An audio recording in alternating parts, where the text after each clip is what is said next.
उनकी ज्वाइनिंग पे हमारे बीच में हमारे कांग्रेस पार्टी के आपके उम्मीदवार जिनको आप बड़े आशीर्वाद और बड़े बहुमत के साथ चंडीगढ़ पहुंचाने का फैसला कर चुके हैं, बहुत बहुत बधाई के साथ। हमारे आपके सुख दुख के साथी बलवान दौलतपुरिया जी, हमारे बहुत ही आदरणीय हरियाणा के कांग्रेस के वरिष्ठतम और सबसे सुलझे हुए नेताओं में जिनकी गिनती होती है, आदरणीय प्रोफेसर संपत सिंह जी, हमारे संघर्ष के साथी, आपके सुख दुख के साथी हमारे प्रहलाद सिंह गीलाखेड़ा जी, पूर्व सीपीएस, हमारे नौजवान एक ऐसे हमारे साथी जिन्होंने अपनी पहचान बनाई है और हम उनका धन्यवाद करते हैं। आज सब हमारे साथ यहाँ पे इस कार्यक्रम में पहुंचे हैं और आगे साथ निभाएंगे। डॉक्टर वीरेंद्र सिवाज जी हमारे बीच में, हमारे भाई पूर्व विधायक कुलबीर बेनीवाल जी, हमारे भाई चंद्रभान पोटलिया जी, हमारे भाई सुरेंद्र लेगा जी, हमारे राजस्थान की धरती से आए हमारे विधायक, और ये नौजवान विधायक जो आप देख रहे हैं ये भी मेरे टीम के सदस्य हैं राजस्थान से, भाई अमित चचान जी। आपको पता है नौर भादरा की वीर भूमि से ये वीर हमारे विधायक हैं अमित चचान जी, इन्होंने भी बड़ा चुनाव जीता पीछे, ये भी हमारी टीम के मेंबर हैं। आपका बधाई और धन्यवाद। हमारे भाई अमन जी यूथ कांग्रेस के, हमारे भाई आनंदवीर गीलाखेड़ा जी एक नौजवान साथी, और मेरे भाई आनंदवीर जी हर कदम पे जो कदम से कदम मिला के साथ हमेशा रहे। हमारे बीच में पहुंची हमारी कृष्णा पुनिया जी, हमारे बीच में आज इस अवसर पे हमारे शमी रति जी, बहुत से हमारे जितेंद्र खिलेरी जी जो अभी ज्वाइन हुए हैं, हमारे भजन लाल जी युवा कांग्रेस के प्रधान हमारे रहे, हमारी नेहा मित्तल जी जो अभी अभी ज्वाइन हुई है हमारी बहन जी, और सभी कोई रह गया हो तो चुनाव का समय है, सभी साथियों का मान सम्मान करते हुए हमारे भाई बेनीवाल साहब, आप तो क्या रह गए, आपके हाथ में तो माइक था, आपने तो जिसको बुलवाया वो बुलवाया, बाकी जो रह गए वो तो आपने छोड़े हैं। आपके हाथ में तो माइक था। और भाई ये भी हमारे पुराने साथी हैं, बहुत विश्वासपात साथी हैं, और सभी साथी क्योंकि मंच पे एक रैली मंच पे भी हो रही है कि नहीं हो रही? मंच पे रैली, मंच पे कसूती भीड़ हो रही है, और ये इससे ये पता चलता है आपकी कसूती हवा चल रही है भाई, कांग्रेस पार्टी की हवा चल रही है पूरे हरियाणा पर, क्योंकि बीजेपी वालों के तो मंच पे नेताओं का टोटा हो रहा है, और हमारे यहां मंच पे बोलन की जगह का टोटा हो रहा है। बोले कहां से? ये फर्क पूरे हरियाणा की आप तक आवाज आ गई कि नहीं आ गई? किसकी सरकार बन रही है हरियाणा में? सिस्टम घुमा दिया कि नहीं घुमा दिया सिस्टम? हरियाणा के कोने कोने से एक ही आवाज आ रही है, बीजेपी की ये सरकार जा रही है, हुड्डा साहब के नेतृत्व में कांग्रेस पार्टी की सरकार आ रही है। देखो मैंने नहीं कहा पा रही है कि नारा लगाओ, ये अंदर से आवाज आई है, ये सच्ची आवाज है कि पूरे हरियाणा में, क्योंकि बीजेपी की सरकार ने हरियाणा को विकास की पटरी से उतार दिया। जो हरियाणा विकास का प्रतीक था, खुशहाली का प्रतीक था, आज 10 साल की बीजेपी की सरकार के बाद वो हरियाणा देश में नंबर 1 बन गया बेरोजगारी में, देश में नंबर 1 बन गया हरियाणा नशे में, देश में नंबर 1 बन गया हरियाणा अपराध में, क्राइम में, महंगाई, देश में सबसे ज्यादा हरियाणा के अंदर महंगाई हो गई, हर घर का बजट बिगड़ गया, और भ्रष्टाचार ऐसा आपने देखा होगा। डबल इंजन की बोलते थे, डबल इंजन की सरकार, बीजेपी जेजेपी की डबल इंजन, खट्टर साहब और दुष्यंत की डबल इंजन की सरकार, डबल इंजन फेल हो गए कि नहीं हो गए? डबल इंजन रह गए, डब्बे छूट गए, ठीक बात है ना? और डबल इंजन की सरकार थी, काम करने के लिए डबल इंजन नहीं, डबल इंजन की सरकार थी लूट मचाने के लिए डबल इंजन। प्रदेश को लूट गए 5 साल तक, प्रदेश में भ्रष्टाचार किया और उसके बाद सिरसा रैली में मैंने कहा था, दिसंबर में, आपको याद होगा, मैंने कहा था कि ये समझौते से समझौता तोड़ेंगे। लोकसभा इलेक्शन से पहले कहा था कि नहीं कहा था सिरसा रैली के अंदर, और इन्होंने लोकसभा से एक हफ्ते पहले समझौता तोड़ दिया। समझौता तोड़ते ही अगले दिन दुष्यंत चौटाला का बयान आया कि बीजेपी की सारे घोटालों की लिस्ट लेकर बीजेपी के सारे घोटालों के राज बताऊंगा। अगले दिन खट्टर साहब का बयान आया, दुष्यंत चौटाला के सारे घोटालों की जांच कराऊंगा। बताओ, 5 साल के तक मिलकर लूट खा गए, हरियाणा का भट्टा बिठा दिया, और उसके बाद एक दूसरे घोटालों की जांच करा रहे हैं, राज बता रहे हैं। मर जनता सब जानती है। आज ऐसी सरकार नहीं देखी होगी जिसने हर वर्ग को उलझा दिया। किसी को उलझा दिया पोर्टल में, किसी को उलझा दिया आईडी में, प्रॉपर्टी आईडी में, फैमिली आईडी में, नौजवानों को उलझा दिया कच्ची नौकरी में, सीटी में।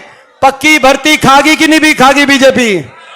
पक्की नौकरियां खा गई, पक्की नौकरी खत्म, 2 लाख सरकारी पद खत्म, 1.5 लाख पदों पर कौशल निगम के आधार पर बिना रिजर्वेशन, बिना पेंशन, बिना मेरिट के बच्चे लगाकर उनका शोषण करने का काम हुआ। फौज की पक्की भर्ती खत्म, अग्निवीर की योजना आ गई। आज हर वर्ग को उलझाने वाली ये सरकार साबित हुई, और हर वर्ग को सड़क पे लाने वाली और हर वर्ग का अपमान करने वाली ये सरकार साबित हुई। इतना अहंकार बढ़ गया इस सरकार का। आपको याद होगा, किसान आंदोलन, 750 किसानों की जान की कुर्बानी लेने वाली ये सरकार साबित हुई। 1 साल तक किसान बैठा रहा। इस बात का तो दुख है कि 1 साल तक इनकी सुनवाई नहीं हुई किसान की, लेकिन उससे भी ज्यादा इस बात का दुख है कि सहानुभूति के 2 बॉल भी नहीं निकले बीजेपी के मुंह से। 750 घर उजड़ गए। किसी का बेटा था, किसी का बाप था, किसी का भाई था, किसी का घरवाला था, लेकिन सहानुभूति के 2 शब्द नहीं। क्या कसूर था देश के किसान का कि देश की प्रजातंत्र लोकतांत्रिक व्यवस्था से चुनी हुई सरकार ने इतना भेदभाव किया? उस सरकार के दिल में किसान के लिए इतना भी दया का भाव नहीं कि कम से कम कह सकते थे तुम्हारी मांगों को ठुकराते हैं, लेकिन तुम्हारे धरने पे एक की मौत हो गई, उसके प्रति हम अपना दुख प्रकट करते हैं। क्या कसूर था उन किसानों का? और क्या कसूर था हमारे जैसे? क्या कसूर था मेरा? मैं पूछना चाहता हूं आपसे। आपको याद होगा किसान आंदोलन में पिछले 10 साल से, इस बार तो मैं आपका धन्यवाद करता हूं, आपका धन्यवाद करता हूं कि 5-5 सांसद आपने दिल्ली में भेजे और एक मजबूत विपक्ष आपने दिल्ली में भेजे। यहां से भी आपने हमारी बहन शैलजा जी को जिताकर यहां से भी आपने भेजा। 5-5 सांसद आपने दिल्ली में भेजे, मैं आपका धन्यवाद करता हूं। लेकिन पिछले 10 साल से हरियाणा के 15 सांसद जाते हैं देश की सबसे बड़ी पंचायत में, संसद में, 10 लोकसभा के, 5 राज्यसभा के, 14 सांसद बीजेपी के। मैं अकेला विपक्ष में पिछले 10 साल से वहां पर मैं डटा हुआ था। पहले लोकसभा में 2014 में लोकसभा में 2 विपक्ष में आए थे, दुष्यंत चौटाला और दुष्यंत चौटाला भी आए थे मेरे साथ, लेकिन वो तो दिल्ली जाके, आपको पता है उसको हवा लग गई दिल्ली जाते ही, उसका क्या हुआ, वो तो चला गया। लेकिन उसके बाद पहले लोकसभा में फिर राज्यसभा में 10 साल से आप अंदाजा लगा सकते हो मेरे पे क्या बनी होगी।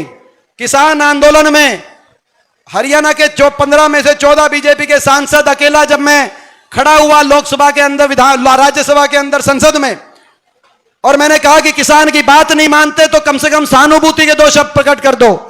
सारी देश के बीजेपी के सांसद टूट के पड़े, जैसे मैंने कोई कसूर कर दिया, मेरी बहुत बड़ी गलती हो। सारी देश की बीजेपी के सांसद टूट के पड़े, सबने निशाने पे लिया। आज तक मुझे भी छोटी उम्र में 5वीं बार देश की संसद में पहुंचने का अवसर मिला है। लोगों ने बहुत आशीर्वाद दिया है, 5वीं बार मैं पहुंचा हूं 20 साल से। लेकिन ऐसा अकेलापन आपके इस बेटे ने कभी महसूस नहीं किया। क्या गलती थी मेरी? क्या कसूर था मेरा? मैं केवल आपका बेटा था, ये मेरा कसूर था। ईमानदारी से खड़ा था, बीजेपी के आगे सरेंडर नहीं किया था जैसे दुष्यंत चौटाला ने सरेंडर कर दिया था, ये मेरा कसूर था। और क्या कसूर था इन बेटियों का? हमारी बेटियां 6 ओलंपिक विजेता, हमारी बेटियां लगातार दिल्ली के सड़कों पे 6 महीने तक घसीटवाने का काम इस बीजेपी ने किया। उन बेटियों को न्याय नहीं दिया। कितना भेदभाव इनके दिल में होगा आपके लिए आप अंदाजा लगाना, क्योंकि राज धर्म में नागरिक में फर्क नहीं हो सकता। और बहन बेटी की इज्जत की बात आए तो अपने दुश्मन की बहन बेटी की भी इज्जत को अपनी इज्जत मानना इस देश की संस्कृति है। लेकिन इन बेटियों का यही कसूर था। वो हरियाणा की बेटियां थी, आपकी बेटियां थी, न्याय नहीं मिला, 6 महीने तक बैठी रही। धन्यवाद करते हैं सुप्रीम कोर्ट का, सुप्रीम कोर्ट ने कहकर एफआईआर दर्ज कराई। उसके बाद धन्यवाद करते हैं दिल्ली की न्यायपालिका का, जिस न्यायपालिका ने आरोप तय कर दिया और कहा बीजेपी का जो आरोपी सांसद था कि उसने हमारी 6 बेटियों के साथ गलत काम किया था, ऐसे सबूत मिले, दिल्ली न्यायपालिका ने लिख के आरोप तय कर दिए। लेकिन 6 महीने तक जिस दिल्ली के 3 तरफ हरियाणा बैठा है, हम दिल्ली में जाकर न्याय नहीं दिला पाए अपनी बेटियों को। कितना अहंकार इस सरकार का, और कितना अहंकार होगा इनमें जब इन्होंने कह दिया लोकसभा चुनाव से पहले 400 पार, कहा कि 400 पार का, क्योंकि इनका अहंकार पहुंच गया बाबा साहब भीमराव अंबेडकर जी के संविधान तक, और कहा बाबा साहब भीमराव अंबेडकर जी के संविधान को भी हम तोड़ेंगे। 400 पार का नारा दे दिया। तो लोगों ने इनका घमंड तोड़ दिया और संविधान को बचाने का काम, लोगों ने बाबा साहब के संविधान को बचाने का काम किया है। और जब हम चुन के गए 100 सांसद कांग्रेस पार्टी के 5 हरियाणा से लोकसभा के अंदर, इस बार हमने शपथ ली तो हमने नारा लगाया जय संविधान। आपने सुना होगा वो नारा, जय संविधान। और जब हमने जय संविधान नारा लगाया तो सारी बीजेपी के सांसद तिलमिला गए। हमारे लोकसभा के स्पीकर ने कहा जय संविधान नारा नहीं लगना चाहिए। आपने देखा होगा, देखा था कि नहीं देखा था? और आपने देखा होगा तभी 550 सांसदों में आपका ये बेटा उठ खड़ा हुआ और कहा मैंने ये देश जय संविधान के नारे से चलेगा। कहा था कि नहीं कहा था? और उन्होंने कहा क्या स्पीकर ने कि बैठ जाओ, कहा कि रुक जा भाई, रुक जा। उन्होंने कहा बैठ जाओ। मैं आपसे कहना चाहता हूं, जब 5 तारीख को वोट पड़े तो लोकसभा के स्पीकर तक और बीजेपी के दिल्ली के नेताओं तक जय संविधान नारे की गूंज पहुंचनी चाहिए। 5 तारीख को जब वोट पड़े, जब 5 तारीख को वोट पड़े, एक एक वोट जब पड़े तो जय जवान जय किसान के नारे की गूंज दिल्ली तक पहुंचनी चाहिए। और जब 5 तारीख को एक एक वोट फतेहाबाद हलके से, 5 तारीख को एक एक वोट बलवान सिंह दौलतपुरिया जी को और हाथ के निशान पर देकर आप कांग्रेस पार्टी एक एक वोट यहां से पड़नी चाहिए, हाथ के निशान पे पड़नी चाहिए। बलवान सिंह दौलतपुरिया जी को एक एक वोट जो मिलेगी, वही एक एक वोट चंडीगढ़ में हुड्डा सरकार कांग्रेस पार्टी की सरकार बनाने का काम करेगी। और भाई मैं एक और बात कहना चाहता हूं, दिल्ली के बड़े बड़े नेता आ रहे हैं। साहिल किधर गया? दिल्ली के बड़े बड़े नेता आ रहे हैं और बड़े बड़े नेता आकर 10 साल के बाद भी, एक चीज आपको सुनवाता हूं अच्छी है, 10 साल के बाद भी अपने काम नहीं बता रहे, 10 साल के बाद भी अपने काम नहीं बता रहे, केवल निशाने पे कांग्रेस को ले रहे हैं, केवल निशाने पर हुड्डा साहब को ले रहे हैं, मेरे को ले रहे हैं। 10 साल के बाद भी एक काम नहीं बता रहे। प्रधानमंत्री जी आए थे, गोहाना में रैली थी, नायब सिंह जी हमारे मुख्यमंत्री 10 मिनट बोले गोहाना में, आपने सुना होगा। 10 मिनट में क्या बोले मैं आपको जरा सुनवाता हूं। 10 मिनट बोले नायब सिंह जी।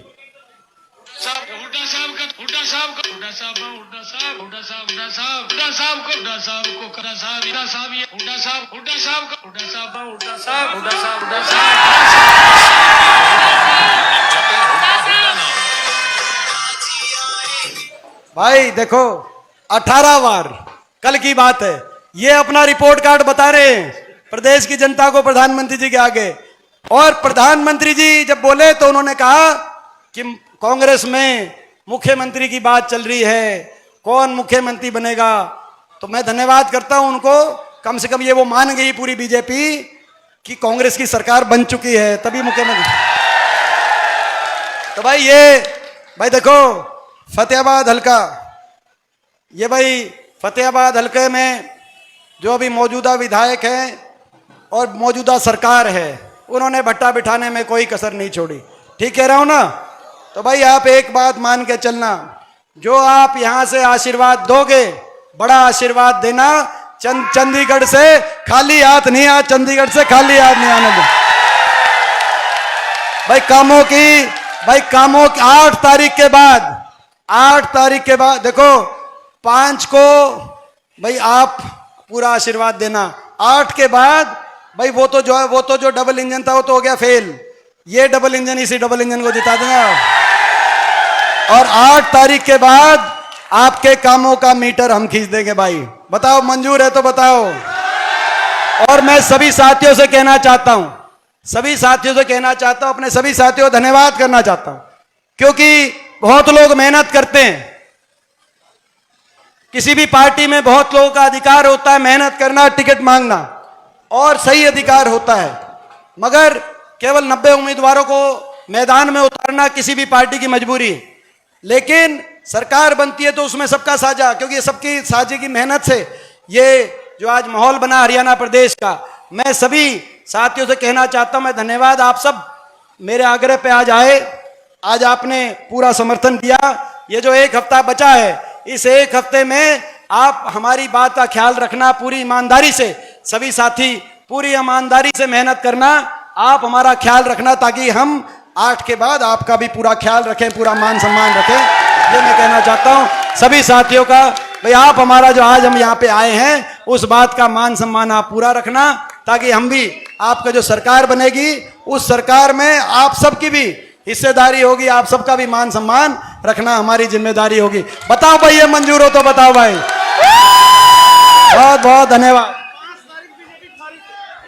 भाई। कौन सी तारीख को वोट है, याद है कि नहीं याद है?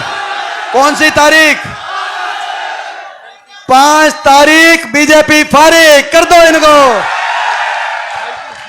थैंक यू एमपी साहब का बहुत बहुत धन्यवाद। आपका भी बहुत बहुत